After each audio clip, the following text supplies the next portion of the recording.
At 3:17 a.m., a phone turns on in a city you've never visited. You don't know the smell of its streets or the sound of its rain, but you know this device. It stays on for exactly 11 seconds. That's it, 11 seconds of battery life. Just long enough for a desperate handshake with a nearby cell tower before the owner kills the power and slips the ghost back into his pocket. To the rest of the world, it's a glitch. A dead burner phone gasping one last time before going dark. To you, it's a flare in the dead of night. Your screen changes color from a dormant gray to a predatory amber. A quiet crystalline tone sounds in your headset, a sound only you and a handful of people in this windowless room are cleared to hear. The map on your primary monitor zooms inward automatically, a digital hawk diving for its prey. One district, one block, one building with a corrugated metal roof and a bakery on the ground floor that smells like burnt flour and secrets. You've been hunting this specific signal for 124 days. You've followed it across 3 continents, through 7 burnt SIM cards, and a jagged trail of dead drops, untraceable couriers, and one-way calls that never lasted long enough to triangulate. For 4 months, he has been a phantom, a whisper in the static. Tonight, for 11 seconds, he exists. You don't move. You don't swear. You don't even call your supervisor over yet. You just sit there, your pulse thumping in your fingertips, staring at that flickering dot on the map. The room around you stays almost perfectly silent, the mechanical heartbeat of a building that never truly sleeps. Men and women around you are watching their own private worlds unfold on their own screens. Somewhere in this labyrinth, someone is choking down bitter, black coffee. Somewhere else, a marriage is ending via text message in a language you don't speak, but the software does. Half a world away, a man just made the smallest mistake of his life, and you are the only one who saw it. People are obsessed with the what. What was said in the text? What was whispered during the call? They buy encrypted apps with little lock icons and think they've built a fortress. They believe that if the words are scrambled, they are invisible. They are wrong. In the world of high-level signals intelligence, content is flashy, but it's often just noise. Content can be lied about, it can be coded, but metadata is the truth written in the cold, hard language of physics and logic. You call it digital exhaust. It is the trail of heat left behind by every living soul in the 21st century. Every time your phone handshakes with a tower to check for a signal, it's a footprint. Every time your smartwatch syncs your heart rate to the cloud, it's a confession. Your car talks to satellites. Your router whispers to other routers. Even when you think you've opted out, you're leaking data like a wounded animal leaks blood. Normal people throw these pieces away without a second thought. They see a terms of service agreement and click accept because they want to play a game or see a photo. You live inside those discarded pieces. You understand that a 5-second call means absolutely nothing by itself. But when that same 5-second call happens exactly 30 minutes before an explosive device moves, every single Tuesday for 6 weeks, it's no longer a call. It's a detonator. You tag the selector on your screen. You pull the metadata chain. You aren't looking at a person yet. You are looking at a pattern of life. The phone connected to a second device 13 minutes earlier through a near-field transfer. That second device touched a known courier's tablet 2 days ago. The courier met a finance facilitator your team linked to a bombing cell in Brussels last year. It's a spider web, and you are the one sitting at the center feeling the vibrations of the strands. You don't need to hear him say, "I'm here," to know exactly where he is. You just need to see the way his device interacts with the world. Audio, the digital heartbeat speeds up slightly, then stops. But how did a kid from a graduate lab at Johns Hopkins end up holding the strings of this web? How did you become the person authorized to destroy the illusion of privacy for almost anyone on Earth? They found you the boring way. No trench coats in the rain, no mysterious briefcases. You were in a graduate lab at Johns Hopkins, staring at a monitor until your eyes burned. You were writing a thesis on anomalous network behavior and multilingual signal classification. Back then, you thought you were building better models for pattern recognition. You thought you were helping the world understand itself. You were. You just didn't know which patterns they cared about. It started with a professor you respected. He asked if you'd ever considered government work. You laughed. He didn't. Then came the interviews. 4 months of them. They didn't just check your math. They checked your soul, the polygraph, the background investigations, the psychological screenings that felt like a slow-motion car crash. A woman in a Navy suit asked how you handle ambiguity. A man from an office with no name asked if you believe privacy was absolute. Another asked if you had ever looked at a person and wondered what they were hiding. They asked about your politics, your debts, your breakups, and your temperament under stress. They spoke in circles because the real thing sat at the center, a black hole that couldn't be named yet. They weren't looking for a hero. They were looking for a hunter who could sit in the dark for 12 hours and never blink. The final pitch happened in a secure room with beige walls and a table bolted to the floor. No theatrics, just a quiet explanation of what the modern world actually runs on: signals. Every person alive leaves them. Phones handshake with towers, cars talk to satellites, smartwatches tell on their owners. People think they disappear because they switch accounts or use an app with a secure icon. They don't disappear, they just become harder to resolve. We need people who can resolve them, the man said. Then he added the sentence you still think about years later, long after you've seen too much. You will know things no human being was meant to know at this scale. You said yes anyway. You thought curiosity was a virtue. You didn't realize it was a cage. Most people know the agency as a giant faceless machine. They think of the gray buildings at Fort Meade, where mathematicians and linguists disappear into parking lots before sunrise and come home too tired to explain their day.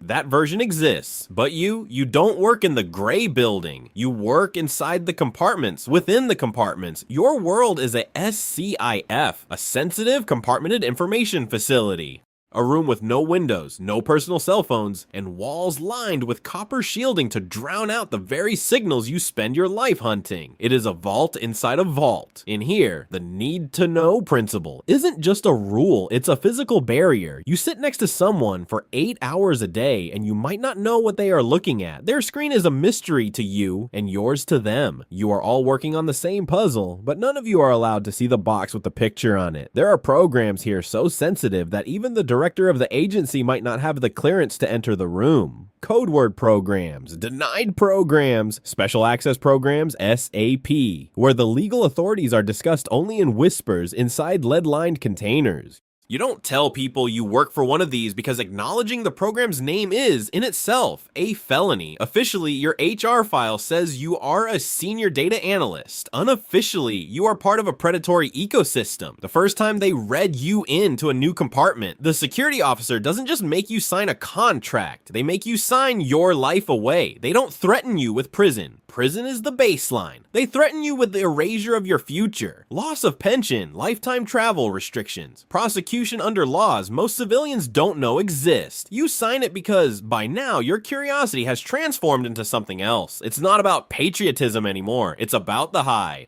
The addiction to knowing the truth while the rest of the world lives in a comfortable lie. You realize that you aren't just watching the world, you are holding the curtain open. But holding that curtain is heavy. And tonight, you're about to find out exactly how much a human soul weighs when it's converted into a digital signal. Your first real success was not cinematic. There were no hackers in hoodies, no scrolling green code, no ticking clocks. It was a shipping company in the Eastern Mediterranean. Legitimate on paper, they moved grain, machine parts, and fertilizer. Boring, invisible, except for one executive who used the same secure calling pattern as a sanctioned procurement network in Tehran. It was faint, a ghost of a signal. Your team had been mapping it for months, and everyone was ready to give up.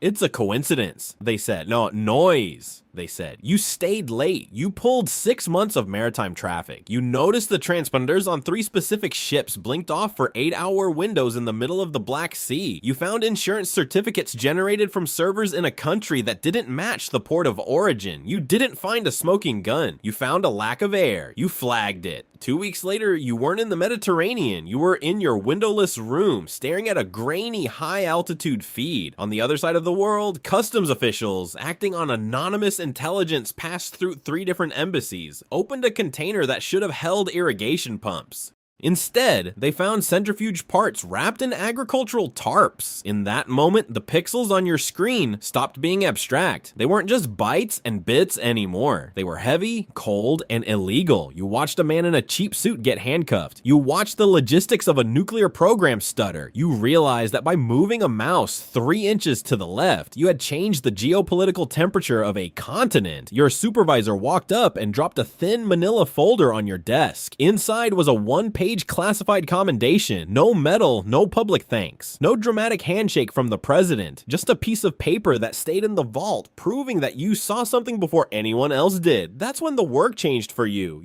Your screens were no longer data, they were consequences waiting in line. You weren't just an analyst, you were a gatekeeper. But as you watched that man in the cheap suit being led away, you realized something that made your stomach turn. If you could do this to a bad man from thousands of miles away, what was stopping someone else from doing it to you? The worst cases aren't the terrorists or the state actors. The worst cases are the hostage cases. They are the ones that stay with you long after you badge out and drive home in the dark. Not because the technology is harder, but because the timeline is human. A journalist vanishes in a border town. A contractor is taken from a highway at dusk.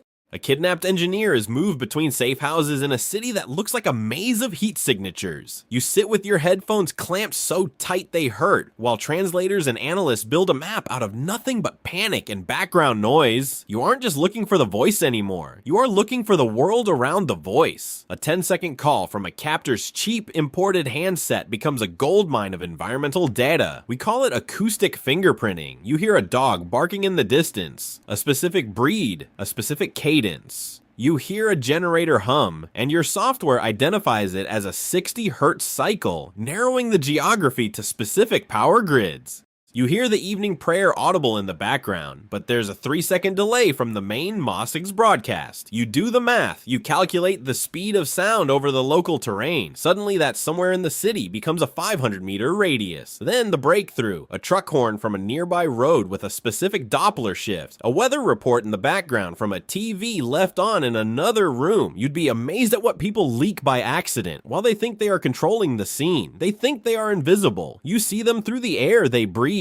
Once, after 36 straight hours of staring at a diesel mill's acoustic signature, your team narrowed a location to a cluster of farm buildings. A rescue force went in before dawn. The hostage came home. The official story in the news credited interagency coordination and brave boots on the ground. That's fine. That means you did your job, you existed in the background, and you will stay there forever. But there are the other times. The times you arrive 3 hours too late. The times you watch a device go dark forever and you understand exactly what that silence means. You realize you can know more than almost anyone alive. You can be omniscient and still be completely helpless. You carry those silences home with you. They sit in the passenger seat of your car, they sit at your dinner table, and they prepare you for the moment when you stop being a witness and start being the one who authorizes the end. Eventually, the work moves beyond observation. It moves beyond rescue. It enters the realm of the strike package. The phrase itself is clean. It sounds like a delivery service. A harmless bundle of data moved from one server to another. But in your world, a package is a death warrant. You build them the same way you build any target picture. Device confidence, pattern of life, network overlap, location history, and time on target windows. You stack layers of probability like bricks until the wall of certainty is too high for doubt to climb over. In this phase, you are no longer looking for a human being, you are looking for a digital signature. You don't need to see the color of his eyes or the scars on his hands. You have his IMSI, you have his hardware's unique MAC address. You have the exact cadence of his typing and the specific way his device handshakes with rogue cell sites. To the lawyers and the people with stars on their shoulders, he is a target selector. To the machine, he is a line of code that needs to be deleted. But eventually, someone at your level, someone who has lived inside his digital exhaust for months, has to say the ugly sentence in a calm, steady voice, "This signal is life." The target is a facilitator. He's linked to 3 bombings in 2 different countries. He's smart. He never keeps a phone on for more than 10 seconds. He moves through safe houses like a shadow. He's a ghost you've been chasing through a forest of encrypted packets. Then one night he breaks routine. Maybe he's tired. Maybe he's angry. He keeps a handset alive for 29 seconds while arguing with a courier. 29 seconds. It's enough. It's enough for the geolocation to lock with sub-meter accuracy. It's enough for the voice print probability to hit 99.8%. It's enough for another agency in another time zone to finish the sentence you started. You don't watch the strike live. Your compartment doesn't need to see the fire. You just close your laptop and walk to your car in the rain. The next morning, you badge in and check the overnight logs. You see a single single line of text in the blandest possible bureaucratic language. Objective achieved. No further collection required. No further collection required. That is how a life ends in your world. A signal that once pulsed with energy, intent, and fear is suddenly gone. The package has been delivered. You pull up a fresh map, find a new selector, and start the process all over again because the machine is hungry and there is always another signal waking up in the dark. Years pass, the targets change. You move from hunting individuals in back alleys to watching the tectonic plates of nations shift. You are read in to programs that don't look for people, but for the breath of empires. Signals analysis around missile silos, naval deployments, and covert cyber operations.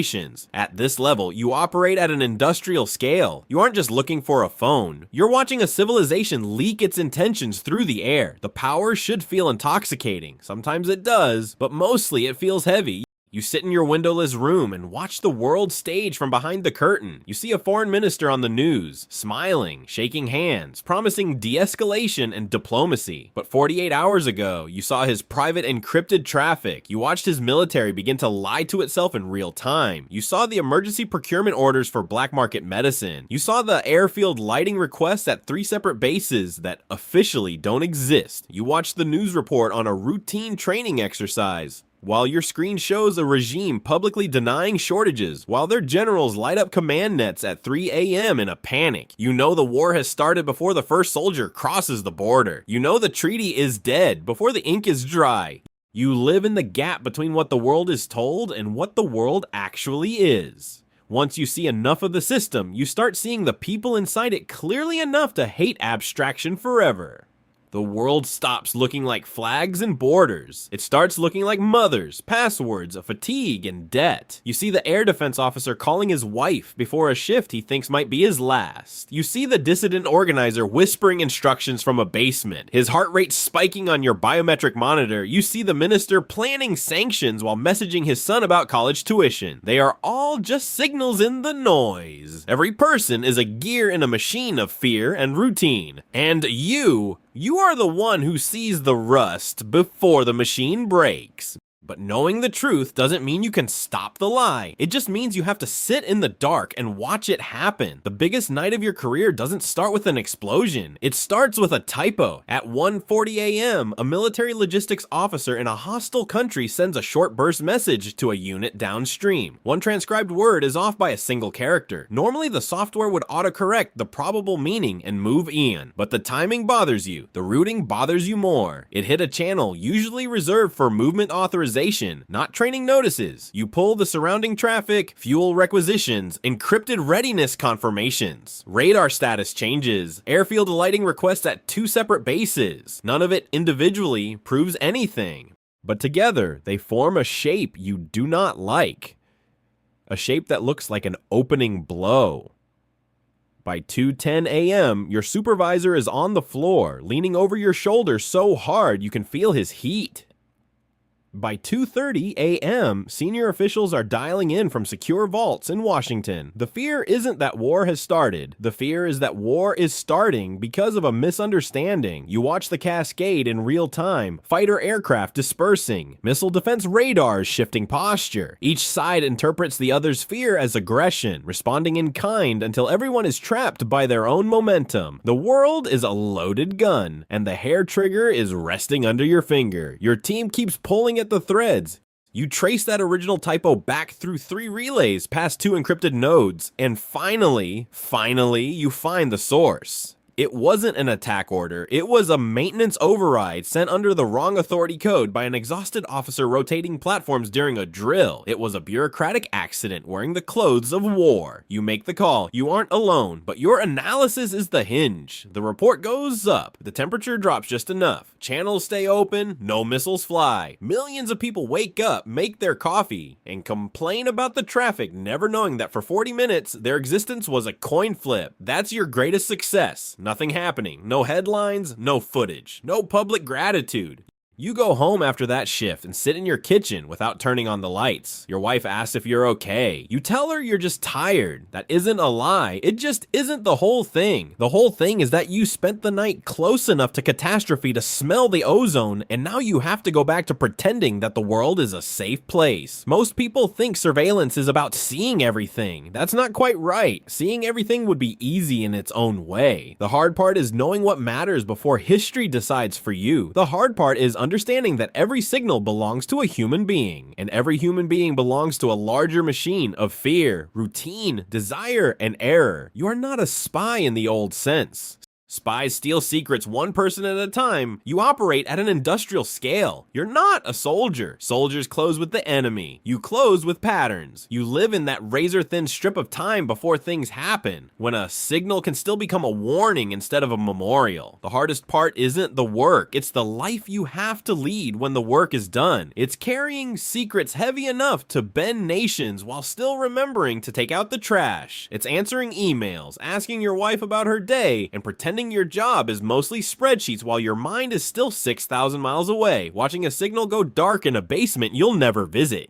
You stay because once you've seen how thin the membrane is between ordinary life and total disaster, it becomes impossible to trust anyone else to watch it. You become the prisoner of your own awareness. Think about that. Think about right now. You are watching this video. You think you are a consumer, a viewer, a ghost in the machine. But your screen is glowing. Your device is handshaking with a router. Your IP address is pinned to a physical coordinate. The software knows exactly how many seconds you stayed on this frame. It knows when you leaned in. It knows when you looked away. To you, this is a story. To someone like me, you are just more metadata. You are another signal in the noise. You are an 11-second flare waiting to be resolved. Tonight, somewhere on the other side of the planet, another phone will blink on. Someone will trust the darkness, the distance, and the encryption. They will think they are hidden by the sheer volume of human noise. They might be right, but as long as the screens are glowing, and as long as the towers are listening, I'll be here, waiting for the one mistake that brightens the dark. If you can still feel the weight of the signal, stay tuned. The patterns are everywhere, and we've only just started to resolve them. Comment 11 seconds if you're still listening. We see you